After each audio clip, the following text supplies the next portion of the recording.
দর্শক, শ্রীটলা ব্রিজ গুলিস্তান, আপনারা আসবেন চা খেতে। এখানে গরুর দুধের অরিজিনাল চা পাওয়া যায়, স্বল্প দামে অনেক মজার চা। আপনারা চা খেতে আসবেন, আর পরিবেশও অনেক সুন্দর আছে। আমরা দেখাচ্ছি আপনাদের যে এখানে অরিজিনাল গরুর দুধের চা আছে। ভাই আপনি একটু চা উঠান তো চামচে। দেখেছেন অনেক সুন্দর চা। এখানে আসবেন শ্রীটলা ব্রিজ গুলিস্তান, শ্রীটলা স্কুলের সামনে।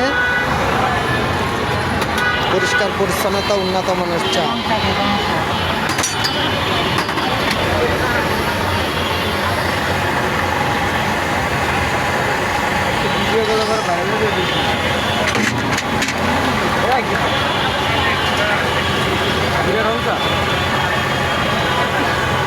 আদা